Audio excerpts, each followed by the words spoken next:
Salam Atavatan TV YouTube kanalının Atavatan Habarlar Gepleşimizin mehriban tamaşaçıları. Hormatly tamaşaçılarımız, biz size häzir etçenni yurdumuzun bir näçe ýokary okuw mekdebiniň açyk kapylar güni baradaky habarlary ýetirdik. Gepleşimizin şu fanny Türkmenistanyň Owfgan adyndaky Injener Tehnologiýalar Universitetiniň, şeýle hem Türkmenistanyň Injener Tehnik we Ulow Kommunikasiýalar Institutynyň açyk kapylar güni baradaky habary ýetirmegi dowam edýär.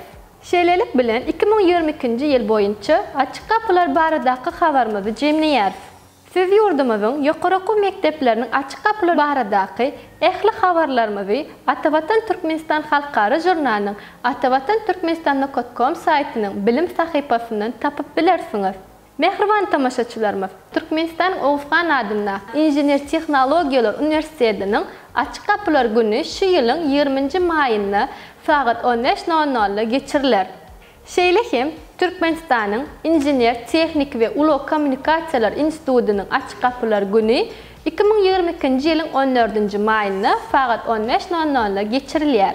Mehriban muştaklarym, açyk kapylar gününe ýaşlar hormatly prezidentimiziň ölim bilim ulgamyny ösürmek babatdaky özgertmeleriň universitetde durmuşa geçirilişi, okuwa girme üçin talap edilýän resmi namalar, ýokary okuw mekdebinde öwredilýän hünärler, institutyň okuw binalary, barlahhanalary, kitaphanalary we institutda alınıp barylan okuw terbiýeçilik, medeni köpçilik işleri hemde döwrewat tehnologiýalar, enjamlar bilen abdallaşdyrylan okuw otawlary, Owfgan innowasion toplumy, sport we fagadiş toplumy we talipleriň ýaşaýyş şertleri bilen tanyşyp bilerler.